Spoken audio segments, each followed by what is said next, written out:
ನಮಸ್ಕಾರ ಗುರು. Extra innings Kannada YouTube ಚಾನಲ್ಗೆ ಸ್ವಾಗತ ಸುಸ್ವಾಗತ. ನಮ್ ಬೆಂಗಳೂರು ಬುಲ್ಸ್ ಗೂಳಿ ಪಡೆ ಅಂತ ಇವಾಗ ಟಾಪ್ 3 ಮೂರನೇ ಸ್ಥಾನಕ್ಕೆ ಜಿಗ್ದಿದ್ದಾರೆ, 3ನೇ ಕ್ರಮಾಂಕದಲ್ಲಿದ್ದಾರೆ. ಇವತ್ತಂತೂ ಏನ್ ಪರ್ಫಾರ್ಮೆನ್ಸ್ ಗುರು, ಅದಂತೂ 30 ಪಾಯಿಂಟ್ಸ್ಗಳ ಅಂತರದಿಂದ ಗೆಲ್ಬೇಕಾ. 54-24 ಅಂದ್ರೆ ಏನ್ ಕತೆ. ಸೊ 50+ ಹೊಡೆದ್ವಿ ಈ ಸೀಸನ್. ನಾವಂತೂ ಸೂಪರ್ ಆಗಿ ಆಡಿದ್ವಿ. ಅಂದ್ರೆ 54, ಮೊನ್ನೆ 47 ಆಗಿತ್ತು ಜೈಪುರ್ ಪಿಂಕ್ ಪ್ಯಾಂಥರ್ಸ್. ಆ ರೆಕಾರ್ಡ್ ಮುರಿದ್ಬಿಟ್ಟು ಈ ಸೀಸನ್ದು ಇವಾಗ 54 ನಮ್ಮ ಬುಲ್ಸ್ ಕಡೆಯಿಂದ ಬಂತು. ಸೂಪರ್ ಆಗಿ ಆಡಿದ್ರು ಗುರು.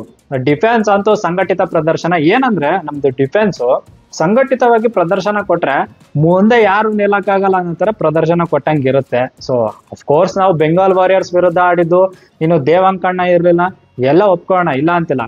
ಬಟ್ ಒಂದು ಪ್ರದರ್ಶನ ಮಾಡಿದ್ರಲ್ಲ, ಅಂದ್ರೆ ಟ್ಯಾಕಲ್ ಎಲ್ಲ ಮಾಡಿದ್ರಲ್ಲ, 4 ಸರಿ ಆಲ್ಔಟ್ ಮಾಡಿದ್ದೇವೆ ಗುರು. ಎಂತ ಟೀಮೇ ಆಗ್ಲಿ ಯೂಶಲಿ ಹಂಗೆಲ್ಲ ಆಲ್ಔಟ್ ಆಗಲ್ಲ, ಬಟ್ 4 ಸರಿ ಆಲ್ಔಟ್ ಎಲ್ಲ ಮಾಡಿದ್ವಿ ನಾವು.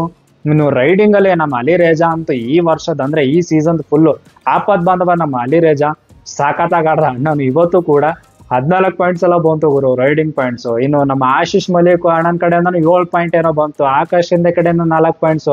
ಇನ್ ಡಿಫೆನ್ಸ್ ನೋಡಿದ್ರೆ ನಮ್ ದೀಪಕ್ ಶಂಕರ್ ಅಣ್ಣ ಈ ವರ್ಷ ಏನು ಹೊಸ್ತಾಗಿ ಬಂದಿದ್ದೀನಿ ಅಂತ ಏನು ಅನಿಸ್ಲೇ ಇಲ್ಲಪ್ಪ. ಅಣ್ಣ ಏನೋ ಒಂದ್ 2 ವರ್ಷ ಎಕ್ಸ್ಪೀರಿಯನ್ಸ್ ಇದೆ ಗುರು ಅನ್ನೋ ತರನೇ ಆಡಿದ್ರು. 50+ ಟ್ಯಾಕಲ್ ಪಾಯಿಂಟ್ಸ್ ಎಲ್ಲ ಇವಾಗ ಗಳಿಸಿದ್ದಾರೆ. ಸೂಪರ್. ಇವತ್ತು ಕೂಡ 6 ಟ್ಯಾಕಲ್ ಪಾಯಿಂಟ್ಸ್ ಬಂತು. ಇನ್ನು ಯೋಗೇಶ್ ಅಣ್ಣನ ಕಡೆಯಿಂದ 4, ಸಂಜಯ್ ಧೂಲ್ ಕಡೆಯಿಂದ 4. ಅಂದ್ರೆ ಒಟ್ನಲ್ಲಿ ನೋಡಿ ಸಂಘಟಿತ ಪ್ರದರ್ಶನ ಅಂತ ಡಿಫೆನ್ಸ್ ಕಡೆಯಿಂದ. ಇನ್ನು ಇವತ್ತಂತೂ ಬೆಂಗಾಲ್ ವಾರಿಯರ್ಸ್ಗೆ ನಮ್ಮವ್ರಂತೂ ಆಡಕ್ಕೆ ಬಿಡ್ಲಿಲ್ಲ ಅನ್ನೋತಾರೆ. ಯಾಕಂದ್ರೆ ಫಸ್ಟ್ 10 ಮಿನಿಟ್ಸ್ ನೋಡಿದ್ರೆ 16-6 10 ಪಾಯಿಂಟ್ಸ್ಗಳ ಅಂತರ. ಇನ್ನು ಹಾಫ್ ಟೈಮ್ 20 ಮಿನಿಟ್ಸ್ ಆದ್ಮೇಲೆ ನೋಡಿದ್ರೆ 29-17 ಏನೋ ಇತ್ತು ಗುರು, 17-12 ಏನೋ ಇತ್ತು, 29-12 ಇತ್ತು. ಸೊ ಒಂಥರ ನೆಕ್ಸ್ಟ್ ಲೆವೆಲ್ ಅಲ್ಲಿ ಆಡಿದ್ರು. ಆಮೇಲೆ ಈ ಕಡೆ 30 ಮಿನಿಟ್ಸ್ ಆದ್ಮೇಲೆ ನೋಡಿದ್ರೆ 37-17 ಪಾಯಿಂಟ್ಸ್ ಅಂತರ ಇತ್ತು. ಆಮೇಲೆ ಲಾಸ್ಟ್ ಅಲ್ಲಿ 40 ಮಿನಿಟ್ಸ್ ಆದ್ಮೇಲೆ ನೋಡಿದ್ರೆ ಸೀದಾ 54-24 ಅಂದ್ರೆ 30 ಪಾಯಿಂಟ್ಸ್ಗಳ ಅಂತರದಿಂದ ಹೊಡೆದಿದ್ದಾರೆ ಅಂತಂದ್ರೆ ಯಾವ ತರ ಡಾಮಿನೇಟಿಂಗ್ ವಿಕ್ಟ್ರಿ ಅಂತ. ಸೊ 40 ನಿಮಿಷ ಫುಲ್ ಪ್ರಾಪರ್ ಆಗಿ ಆಡಿದ್ದಾರೆ. ಎಲ್ಲೋ ಅವ್ರಿಗೆ ಆಡಕ್ಕೆ ಬಿಡ ಅಂದ್ರೆ ಗೇಮಲ್ಲಿ ಒಂಥರ ಗೇಮಲ್ಲಿ ನಾವು ಇದೀವಿ ಗುರು ಅಂತ ತೋರ್ಸಕ್ಕೆ ಬಿಡ್ಲಿಲ್ಲ ಅಂತ ಆ ತರ ಸೈಕ್ ಆಗಿ ಆಡಿದ್ರು ನಮ್ಮ ಬುಲ್ಸ್. ಕ್ರೇಜಿ ಗುರು. ಆಮೇಲೆ ಪಾಯಿಂಟ್ಸ್ ಟೇಬಲ್ ಅಲ್ಲಿ ಇವಾಗ 3ನೇ ಸ್ಥಾನದಲ್ಲಿ ಇದೀವ. ಇವಾಗ ಏನಪ್ಪಾ ಅಂದ್ರೆ ಹರಿಯಾಣ ಸ್ಟೀಲರ್ಸ್ ಮತ್ತೆ ತೆಲುಗು ಟೈಟನ್ಸ್ ಇಬ್ಬರದು ಮ್ಯಾಚ್ ನಡೀತು. ಅದರಲ್ಲಿ ಹರಿಯಾಣ ಸ್ಟೀಲರ್ಸ್ ಗೆದ್ಬಿಟ್ರು. ಸೊ ಅವ್ರದ್ದು ಹೆಂಗಂದ್ರೆ 18ರಲ್ಲಿ 10 ಗೆದ್ದಿದ್ದಾರೆ, ಇಬ್ರು ಸೇಮ್ ಆ ತರನೇ. ಸೊ 20 ಪಾಯಿಂಟ್ಸ್ ಗಳಿಂದ. ಬಟ್ ನಮ್ದು ಏನು ಡಿಫರೆನ್ಸ್ ಇದೆ ಅಲ್ಲ ಗುರು, ಸ್ಕೋರ್ ಡಿಫರೆನ್ಸ್ ಅದು ಸಖತ್ತಾಗಿದೆ. ಇವಾಗಂತೂ 69 ಇದೆ. ಸೊ ಆ ತರ ಸ್ಕೋರ್ ಡಿಫರೆನ್ಸ್ ಸಖತ್ತಾಗಿದೆ. ನಮ್ಮವ್ರು 17ರಲ್ಲಿ 10 ಗೆದ್ದಂಗೆ ಇವಾಗ. ಸೊ ನಾಳೆ ನೋಡೋದಾದ್ರೆ ನಾಳೆ ನಾವು ಗುಜರಾತ್ ಜೈಂಟ್ಸ್ ವಿರುದ್ಧ ಆಡ್ತೀವಿ ಲಾಸ್ಟ್ ಪಂದ್ಯ. ಆಮೇಲೆ ಏನಪ್ಪಾ ಅಂದ್ರೆ ಆ ಮ್ಯಾಚ್ ಗೆದ್ರೆ 3 ಫಿಕ್ಸ್ ಗುರು. ಯಾಕಂದ್ರೆ ಇವಾಗ ನಮ್ಗೆ ಟಕ್ಕರ್ ಕೊಡೋದು ಯು ಮುಂಬಾ ಒಂದೇ. ಅದು ಯು ಮುಂಬಾ ಏನಪ್ಪಾ ಅಂದ್ರೆ ಅವರು 17ರಲ್ಲಿ 10 ಗೆದ್ದಿದ್ದಾರೆ. ಸೊ ನಾವು ಗೆದ್ರೆ 18ರಲ್ಲಿ 11 ಆಗುತ್ತೆ. ಅವರು UP ಓದರ್ಸ್ ವಿರುದ್ಧ ಏನೋ ಆಡ್ತಿದ್ದಾರೆ, ಅವ್ರ ಮೇಲೆ ಆಡ್ತಿದ್ದಾರೆ. ಸೊ ಅವ್ರದ್ದು 18ರಲ್ಲಿ 11 ಏನೋ ಆಗುತ್ತೆ. ಸೊ ನಮ್ದು ಅವ್ರಿಗೆ ಟಕ್ಕರ್ ಬೀಳುತ್ತೆ.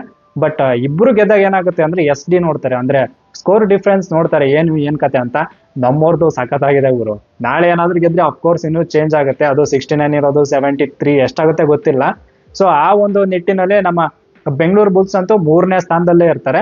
ಇನ್ನೇನಾದ್ರೂ ಆ ಕಡೆ ಸ್ವಲ್ಪ ಹಂಗೋ ಹಿಂಗೋ ಮಾಡ್ಬಿಟ್ಟು ಸೋತ್ರೆ 4ರಲ್ಲಿ 4ನೇ ಸ್ಥಾನದಲ್ಲಿ ಇರ್ತಾರೆ. ಈ ಕಡೆ ಯು ಮುಂಬೈ ಏನಾದ್ರು ಗೆದ್ರೆ. ಸೊ ಆ ತರ ನೋಡಿದ್ರೆ ಏನು ಅಂತದ್ದೇನೋ ಪ್ರಾಬ್ಲಮ್ ಇಲ್ಲ ಗುರು. 3ನೇ 4ನೇ ಸ್ಥಾನ ಎಲ್ಲ ಒಂದೇ. ಬಟ್ ನಾವು ಸ್ವಲ್ಪ ಗೆಲುವಿನೊಂದಿಗೆ ಹೋಗೋಣ, ಮೊಮೆಂಟಮ್ ಇಟ್ಕೊಂಡು ಹೋಗೋಣ ಅಂತ ಹೇಳ್ಬಿಟ್ಟು 3ನೇ ಸ್ಥಾನದಲ್ಲಿದ್ರೆ ಗೆದ್ದು 3ನೇ ಸ್ಥಾನದಲ್ಲೇ ಇದ್ರೆ ಸಖತ್ತಾಗಿರುತ್ತೆ ಅಂತ. ಆಮೇಲೆ ಅಲಿ ರೇಜಾ ಅವ್ರಿಗೆ ಇವತ್ತು ಸ್ವಲ್ಪ ಏಟ್ ಬೇರೆ ಆಯ್ತು, ಒಂಚೂರು ಇಂಜುರಿ. ಅಂದ್ರೆ ಅಂತದ್ದೇನೋ ನೆಕ್ಸ್ಟ್ ಲೆವೆಲ್ ಆಗಿಲ್ಲ, ಬಟ್ ಕೆಲವೊಂದು ಸ್ವಲ್ಪ ಆ ಕಡೆ ಈ ಕಡೆನೂ ಆಗ್ಬಾರ್ದು ಗುರು. ಅದಕ್ಕೋಸ್ಕರ ನಾಳೆ ಇವರು ಕೂಡಿಸ್ಬೋದು 1-2-3 ಜನನ. ಬಟ್ ನೋಡೋಣ ಏನ್ ಮಾಡ್ತಾರೆ ಅಂತ. ಆದ್ರೂ ಸ್ವಲ್ಪ ಇಂಜುರಿ ಇದೆಲ್ಲ ಆಗದೆ ಇರೋ ತರ ನೋಡ್ಕೋಬೇಕು ಅಂತ. ಯಾಕಂದ್ರೆ ಮೇನ್ ಇಂಪಾರ್ಟೆಂಟ್ ಮ್ಯಾಚಸ್ ಎಲ್ಲ ಬರ್ತವೆ ನೆಕ್ಸ್ಟ್. ಬಟ್ ಬುಲ್ಸ್ ಮಾತ್ರ ಈ ಸೀಸನ್ ಸಖತ್ತಾಗಿದ್ದಾರೆ ಗುರು. ಹೋದ ವರ್ಷದ್ದು ಸ್ವಲ್ಪ ಪರ್ಫಾರ್ಮೆನ್ಸ್ ಅಂದ್ರೆ ಹೋದ್ ಸೀಸನ್ದು ಪರ್ಫಾರ್ಮೆನ್ಸ್ ನೋಡಿದ್ರೆ ಬಾಟಮ್ ಆಫ್ ದ ಟೇಬಲ್ ಅಲ್ಲೆಲ್ಲ ಇದ್ವಿ. ಇವಾಗೆಲ್ಲ ಪ್ರಾಪರ್ ಆಗಿ ಚೇಂಜ್ ಮಾಡಿ ನಮ್ಮ BC ರಮೇಶ್ ಅವ್ರು ಬಂದು ಏನೆಲ್ಲ ಆಯ್ತು ನಿಮ್ಗೆಲ್ಲ ಗೊತ್ತಿದೆ. ಜಾಸ್ತಿ ಇನ್ನು ಹೊಗಳೋದ್ ಬೇಡ. ಇನ್ನು ನೆಕ್ಸ್ಟ್ ಸಖತ್ತಾಗಿ ಆಡ್ಲಿ, ಕಪ್ಪೆ ಹೊಡಿಲಿ, ನೋಡೋಣ ಏನ್ ಮಾಡ್ತಾರೆ ಅಂತ. ಬಟ್ ಇವತ್ ಮಾತ್ರ ಕ್ರೇಜ್ ಆಗಿ ಆಡಿದ್ರು. ನಾಳೆನೂ ಹಂಗೆ ಕ್ರೇಜ್ ಆಗಿ ಆಡಿ ಗೆಲ್ತಾರೆ ಅಂತ ಅನ್ಕೋತೀನಿ. ಅಂಡ್ ಏನಪ್ಪಾ ಅಂದ್ರೆ ಈ ಮ್ಯಾಚ್ ನೋಡ್ಬಿಟ್ಟು ನಿಮ್ಗೆ ಏನ್ ಅನ್ನಿಸ್ತು ಅಂತ ಪ್ಲೀಸ್ ಕಮೆಂಟ್ ಬಾಕ್ಸ್ ಅಲ್ಲಿ ಕಮೆಂಟ್ ಮಾಡಿ. ಅಂಡ್ ಈ ವಿಡಿಯೋ ನಿಮ್ಗೆ ಇಷ್ಟ ಆದ್ರೆ ಪ್ಲೀಸ್ ಲೈಕ್, ಶೇರ್, ಸಬ್ಸ್ಕ್ರೈಬ್ ಮಾಡೋದು ಮಾತ್ರ ಮರಿಬೇಡಿ ಅಂತ ಹೇಳ್ತಾ that's it for the day. Bye. ಜೈ ಕರ್ನಾಟಕ. ಮತ್ತೆ ಭೇಟಿಯಾಗೋಣ. ನಮಸ್ಕಾರ.